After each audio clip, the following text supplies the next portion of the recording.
Bismillahirrahmanirrahim. Kembali berjumpa melanjutkan materi minggu lalu. Pada hari ini Senin tanggal 2 November tahun 2020.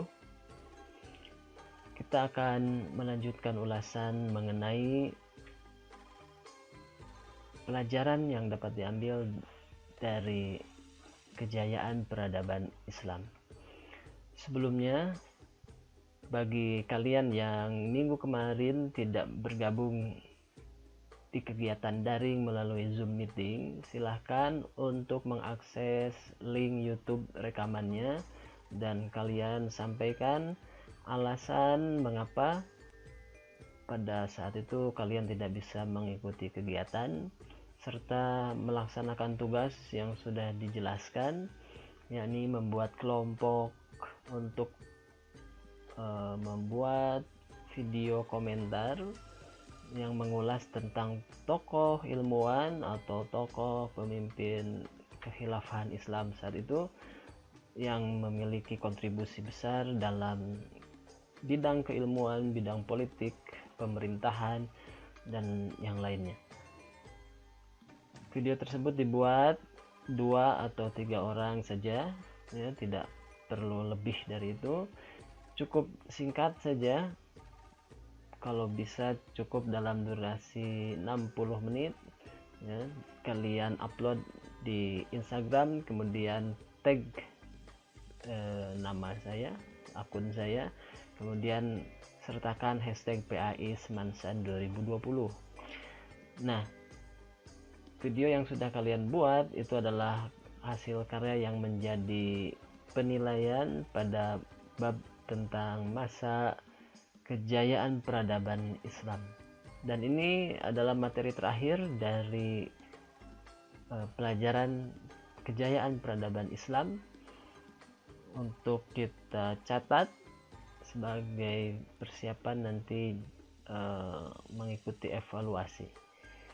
Minggu kemarin kita sudah mengungkapkan wilayah-wilayah yang menjadi pusat perkembangan peradaban Islam.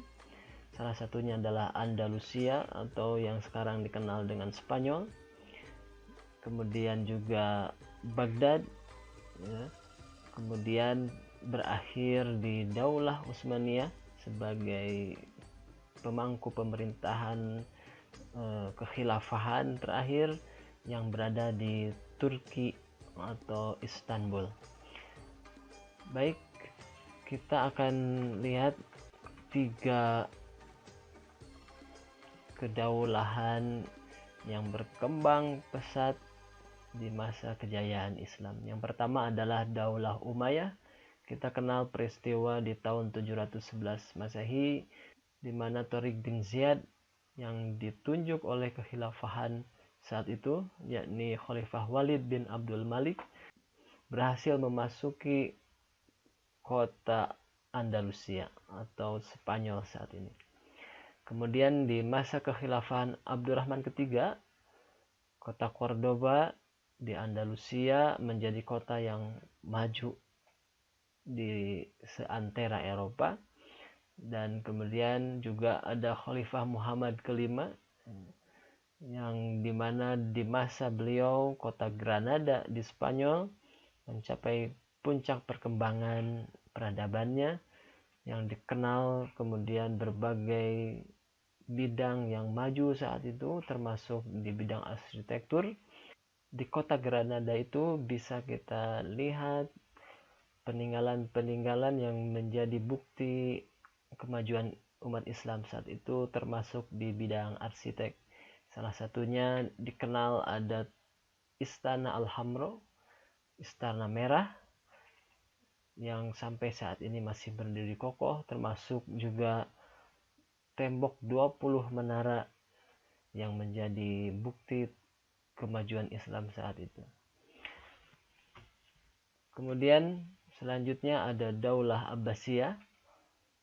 Di antara khalifah-khalifah yang masyhur saat itu yang dikenal dengan kemajuan yang menjadi pencapaiannya, yaitu Khalifah Al-Mansur, kemudian ada Khalifah Harun Ar-Rasyid, kemudian juga ada Khalifah Al-Ma'mun. di dalam kekuasaan yang mereka genggam saat itu, kota Baghdad yang menjadi pusat kemajuan umat Islam di masa Daulah Abbasiyah berkembang pesat secara politik, secara kekuasaan, di bidang keilmuan juga tidak kalah berkembangnya. Di mana di masa Al-Mansur beliau membuka kesempatan yang sebesar-besarnya untuk pengkajian keilmuan di Baghdad, sehingga diterjemahkanlah berbagai buku dengan berbagai bahasa ke dalam bahasa Arab. Tidak berhenti di situ, penelaahan keilmuan terus dikembangkan, termasuk di masa Khalifah Harun ar-Rasyid, di mana pada masa kekuasaannya dibangunlah Baitul Hikmah yang menjadi pusat keilmuan. Kemudian di masa kepemimpinan putranya Al-Ma'mun di tahun 813 Masehi, Baitul Hikmah dikembangkan lagi menjadi perpustakaan terbesar saat itu. Kemudian salah satu gambaran perkembangan yang diperoleh setelah masa Daulah Abbasiyah yaitu di masa Turki Utsmani, pencapaian kemajuan Daulah Turki Utsmani dimulai ketika Sultan Muhammad Al-Fatih memimpin. Saat itu Konstantinopel atau yang sekarang kita kenal dengan Turki akhirnya dapat dikuasai oleh umat Islam di bawah kepemimpinan Muhammad Al-Fatih. Maka Konstantinopel saat itu menjadi pusat kekuasaan, pusat pemerintahan Islam, termasuk juga menjadi pusat peradaban dan keilmuan. Kemajuan keilmuan yang diperoleh di masa kekhilafahan baik di masa Daulah Umayyah, Abbasiyah ataupun Utsmaniyah berkembang dan maju ditorehkan oleh ilmuwan-ilmuwan yang tidak hanya laki-laki saja, termasuk juga para ilmuwan muslimah yang saat itu bisa kita kenal. Ada banyak ilmuwan-ilmuwan yang berkontribusi dalam kemajuan umat Islam saat itu. Bidang-bidang ilmu yang digali oleh umat Islam sepanjang masa kekhilafahan itu begitu banyak, dan ini adalah salah satunya saja, yaitu yang pertama filsafat Islam dengan tokohnya salah satunya adalah Al-Kindi. Kemudian ilmu fikih yang kita kenal ada 4 tokoh besar yang berkontribusi dalam keilmuan fikih tersebut. Salah satunya adalah Imam Ahmad bin Hambal, Imam Malik, Imam Syafi'i, dan yang lainnya. Kemudian di bidang ilmu tasawuf kita mengenal salah satunya ada Imam Al-Ghazali. Kemudian di bidang kedokteran kita mengenal ada salah satunya Ibnu Sina. Dan di bidang ilmu geografi kita juga mengenal salah satunya adalah Al-Khwarizmi sebagai tokoh ilmuwan yang berpengaruh.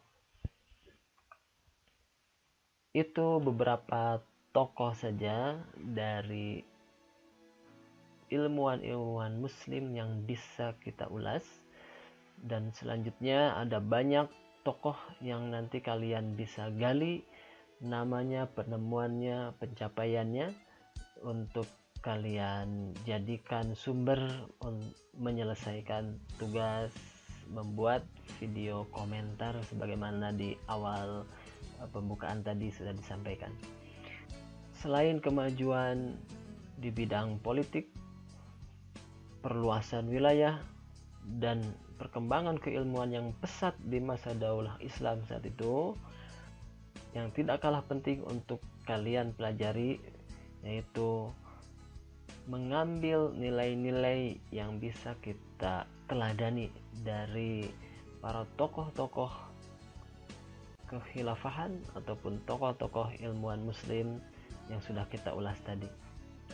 Yang pertama, bahwa kejayaan peradaban Islam saat itu menjadi bukti nyata bahwa umat Islam memiliki kontribusi yang besar, termasuk sampai masa modern hari ini. Yang kedua, patut kita memiliki semangat yang besar sebagaimana para pendahulu umat Islam yang tidak pernah lelah untuk terus menggali keilmuan, membangun peradaban umat Islam yang lebih baik. Yang ketiga, harus ada tanggung jawab dalam diri kita untuk turut berkontribusi memperjuangkan tercapainya kemuliaan Islam dan kaum muslimin demi kesejahteraan umat manusia secara menyeluruh. Mudah-mudahan kalian bisa mengambil ibroh atau pelajaran dari materi yang sudah kita ulas bersama-sama ini.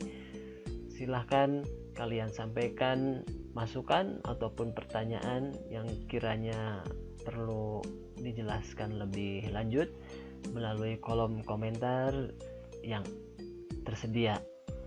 Pada pertemuan selanjutnya kita akan mengulas bab baru. Silahkan pantau terus informasinya baik dari melalui WhatsApp ataupun channel YouTube dan informasi di media lainnya selama kita melaksanakan pembelajaran jarak jauh. Oke, terima kasih. Demikian yang bisa disampaikan untuk kesempatan kali ini. Mohon maaf atas segala kekurangan. Assalamualaikum warahmatullahi wabarakatuh.